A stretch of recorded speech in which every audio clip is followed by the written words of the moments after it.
ప్రేక్షకులందరికీ నమస్కారం. ప్రస్తుతం మన స్టూడియోలో ప్రముఖ ఆధ్యాత్మికవేత్త, వేదిక్ ఆస్ట్రాలజర్ గోనుగొంట్ల సురేష్ బాబు గారు ఉన్నారు. గురుగారితో మాట్లాడేద్దాం. నమస్కారం గురుగారు. నమస్కారం అండి మణికంఠ గారు. ఏప్రిల్ మాసంలో మిథున రాశి వారి పరిస్థితి ఎలా ఉండబోతుంది? మనకి ఏప్రిల్ మంత్లో శ్రీరామనవమి, హనుమత్ జయంతి, తర్వాత మనకి అక్షయ తృతీయ, 3 ముఖ్యమైన ఇంపార్టెంట్ పండుగలు ఉన్నాయండి.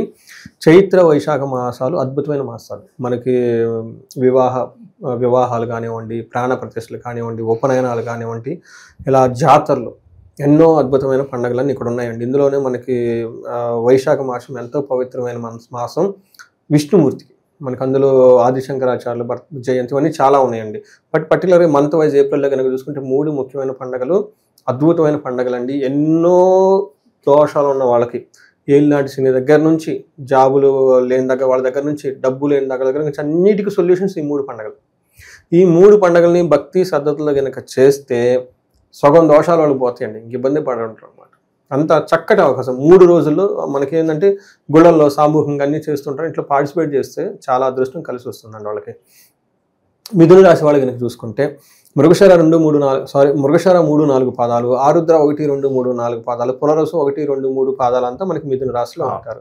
తర్వాత ఇందులో ఈ రాశిలో కనుక సంబంధించిన ప్రస్తుతం ప్లానెట్ పొజిషన్ స్థితిని కనుక మనం చూసుకుంటే సూర్య సంచారంలో వచ్చేప్పటికి మేషంలో, బుధు శుక్రుడు మీనరాశిలో, కుజుడు కర్కాటక రాశిలో ఉన్నారనమాట. ఈ యొక్క గ్రహ స్థితిని బట్టి మనం కనుక చూస్తే సూక్ష్మ గోచారం, లఘు గోచరం అన్న కాన్సెప్ట్ ప్రకారం చూసుకుంటే వీళ్ళకి ఎలా ఉండబోతుంది? వీళ్ళకి 11th ఏమవుతుందంటే విత్తలాభం, ధనచ్ఛేదం, శేష సౌఖ్యం, కలహం, తర్వాత ఏం చెప్తారంటే అదుఃఖ భయం అని చెప్తుంటారు అనమాట.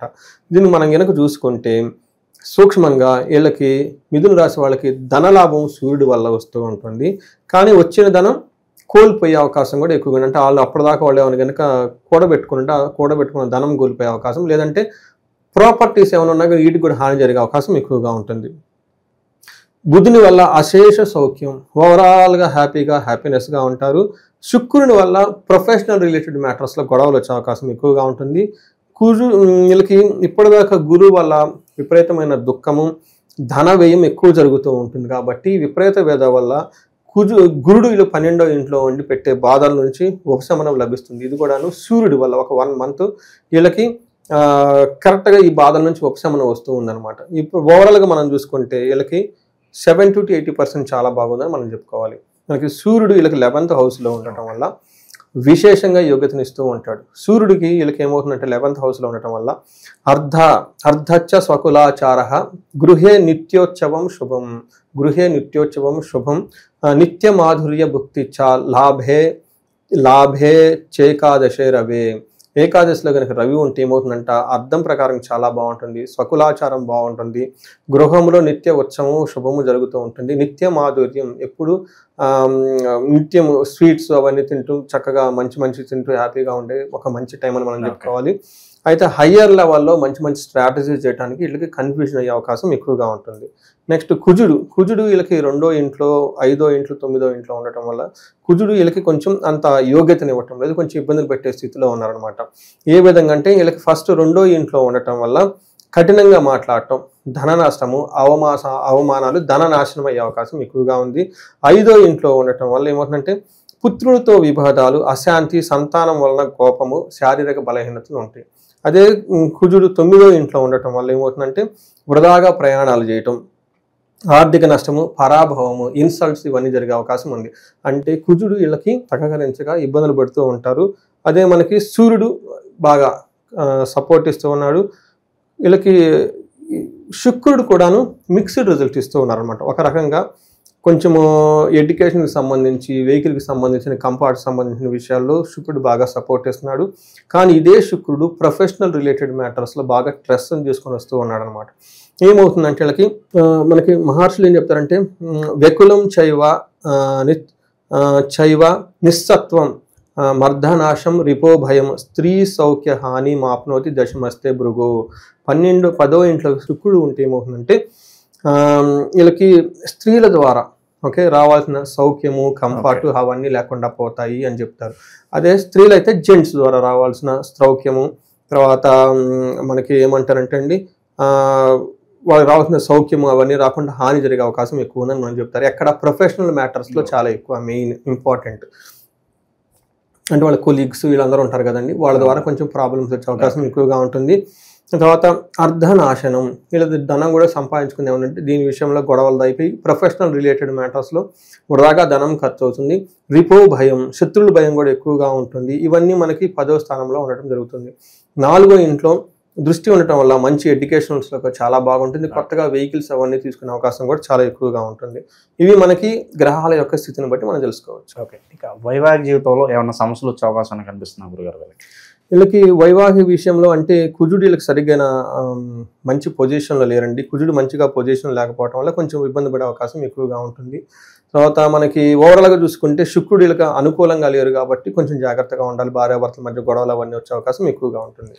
విదేశీ ప్రయత్నాలు సక్సెస్ రేట్ ఎంతవరకు ఉంటుందంటారు ఒకవేళ ప్రయత్నిస్తే కనుక?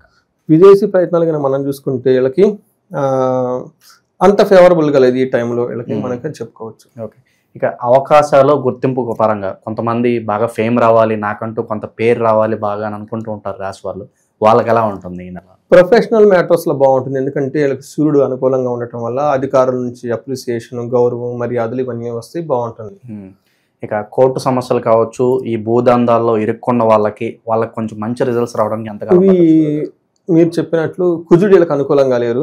ఫస్ట్ హౌస్ లో ఉండటంతో ఇవి కుజుడికి సంబంధించిన కోర్టు వ్యవహారాలు, భూమికి సంబంధించిన వ్యవహారాలు, అన్నదమ్ముల మధ్య గొడవలు, వీటికి అనుకూలంగా లేదు కాబట్టి ఈ మంత్ ఆగితే చాలా బాగుంటుంది. ఓకే, సో నిరుద్యోగులకు కూడా ఒక నెల 2 నెలల తర్వాత మంచి ఫలితాలు ఉంటాయి. కొంచెం ఆగితే బెటర్ అండి. ఇది వీళ్ళకి అంత అంటే కొత్తగా జాబ్ వచ్చే వాళ్ళకి ఓకే, జాబ్ పరంగా అయితే బాగానే ఉంది. సూర్యుడికి బాగా అనుకూలంగా ఉన్నారు కాబట్టి మిగతా విషయాలు కొంచెం జాగ్రత్తగా ఉండాలి. ఓకే, ఇక ఈ రాశిలో గురుగారు ఏ నక్షత్రాల వాళ్ళకి ఎలా ఉండబోతుంది? నక్షత్రం ప్రకారం చూసుకుంటే మృగశిర వాళ్ళకి 2 పాజిటివ్గా ఉన్నాయి, 2 నెగిటివ్గా ఉన్నాయి. ఏది అనుకూలంగా ఉందంటే ఏ చేసినా లాభంగా ఉంటుంది, వస్త్ర లాభం ఉంటుంది, ఫారిన్ వెళ్ళాలి అనుకున్న వాళ్ళకి బాగుంటుంది. ఎవరికి కొంతమంది విషయాల్లో బాగుంటుంది, ఎవరికంటే దేహ పీడనము, కలహం, గొడవలు అయ్యే అవకాశం ఎక్కువగా ఉంది. ఆరుద్ర నక్షత్రం వాళ్ళకి దేహ పీడనం, శారీరక హెల్త్ క్రైసిస్ ఉంటుంది. తర్వాత వీళ్ళకి గొడవలు అయ్యే అవకాశం ఎక్కువగా ఉంటుంది. నెక్స్ట్ మరణము, వీళ్ళేదైనా కనుక పని చేస్తూ ఉంటే మధ్యలో ఆగిపోయే అవకాశం ఎక్కువగా ఉంటుంది. తర్వాత లాభం కనుక చూసుకుంటే పరవాసము, వస్త్ర లాభం చూపిస్తుంది. పరవాసం అంటే ఫారిన్లో ఉండి వెళ్ళ వాళ్ళకి అనుకూలంగా ఉంటుంది, వస్త్ర లాభం చూపిస్తుంది. పునర్వసు నక్షత్రానికి దేహపీడనము, కలహము, మరణము ఇవి నెగిటివ్గా ఉన్నాయి. తర్వాత వీళ్ళకి ఫారిన్ వెళ్ళాలనుకున్న వాళ్ళకి అనుకూలంగా ఉంటుంది, వస్త్రలాభం వీళ్ళకి బాగుంది. సో ఈ ప్రకారంగా మనం చూసుకుంటే మిక్స్డ్గా ఉంది ఇది అని మనం చెప్పుకోవాలి. మృగశిర వాళ్ళకి సుఖనాశనం, కంఫర్టబుల్గా ఏదైనా అప్పటిదాకా ఉంటే దాని కంఫర్టబుల్ లేకుండా ఇబ్బంది పడే అవకాశం ఎక్కువగా ఉంటుంది. పునర్వసు నక్షత్రం వాళ్ళకి శని యొక్క ఎఫెక్ట్ ఉండటం వల్ల వీళ్ళకి ఆ పనులన్నీ కొంచెం లేటుగా అయ్యే అవకాశం ఎక్కువగా ఉంది. మిగతా నక్షత్రం వాళ్ళకి కొంచెం గ్యాస్ట్రైటిస్ కానీ బాడీ ఓవర్ హీట్ అవ్వటం, బ్లడ్లో చేంజెస్ ఉండే అవకాశం ఎక్కువగా ఉంటుంది. ఇంకా మంచి ఫలితాలు పొందడానికి గురుగారు ఎలాంటి పరిహారాలు వీళ్ళు పాటిస్తే బాగుంటుంది అంటారు ఈ నెల? వీళ్ళకి కలహము, మరణము ఇవి చూపిస్తుందండి కుజుని వల్ల. కందులు కేజీంబావు దానం చేయాలి. సుబ్రహ్మణ్యేశ్వర స్వామి దేవస్థానాన్ని విజిట్ చేస్తూ ఉండాలి. ఎర్రటి మందార పూలతో గణపతికి అభిషేకం చేసి గణపతి అథర్వశేషం చదువుతూ ఉండాలి. వీటితో పాటు కుజునికి సంబంధించి కందులు దానంతో పాటు చేస్తుండాలి. ఇవి కాకుండా ఏమైనా స్పెసిఫిక్గా హెల్త్ కాంప్లికేషన్ ఫేస్ చేస్తూ ఉంటే అమృత మృత్యుంజయ పాశుపత హోమము లేదా అభిషేకం చదవాలి. తర్వాత ఫారిన్ వెళ్ళాలనుకున్న వాళ్ళకి మనకి పెంజర్లా అని ఉంది, మనకి ఇక్కడ హైదరాబాద్ నుంచి బెంగళూరు వెళ్ళే నేషనల్ హైవేలో 30 కిలోమీటర్స్ తర్వాత అక్కడ అనంత పద్మనాభ స్వామిని దర్శనం చేసుకుంటే ఫారిన్ వెళ్ళాలనుకున్న వాళ్ళకి చాలా అనుకూలంగా ఉంటుంది. ఇవి కాకుండా కొన్ని స్పెసిఫిక్గా ప్రాబ్లమ్స్ ఫేస్ చేస్తుంటే ఎవరైనా కనుక వాళ్ళు పర్టికులర్ ధనానికి సంబంధించి చేస్తూ ఉంటే వీళ్ళకి కుబేరు పాశుపతం అభిషేకం చేయించుకుంటే బాగుంటుంది. దీనితో పాటు శ్రీ సూక్త సంపుటీకరణతోటి విశేష లక్ష్మి, మహాలక్ష్మి హోమం చేయించుకున్నా కానీ 2 కలిపి చేయించుకుంటే చాలా బాగుంటుంది. మేము చాలా మందికి చేస్తూ ఉన్నాము, వాళ్ళు ఇచ్చే ఫీడ్బ్యాక్ కూడా చాలా బాగుంటుంది మాకు. వీటితో పాటు ఇంకా కొన్ని వాళ్ళకి ఇండివిజువల్ జాతకాన్ని బట్టి, ఆ గ్రహాన్ని బట్టి వాళ్ళ జాతకములు ఏ గ్రహానికి చేస్తే బాగుంటుంది, ఏ దానికి శాంతులు చేస్తే బాగుంటుంది, ఇవన్నీ చేయించుకుంటే ఒక 2 days 3 days పూజ చక్కగా వాళ్ళ ఇంట్లో వేద బ్రాహ్మణ ఘోష చేస్తే ఆ 3 days అట్లానే పూజ చేస్తుంటే ఆ పాజిటివ్ వైబ్రేషన్స్ అన్నీ బాగుంటాయి. ఇంట్లో చక్కగా ఏమంటారు అష్టైశ్వర్యాలతో నిండుకొని భోగభాగ్యాలతో చక్కగా హ్యాపీగా ఉంటారు. చాలా బాగా వివరించారు గురుగారు, ధన్యవాదాలు. ధన్యవాదాలు.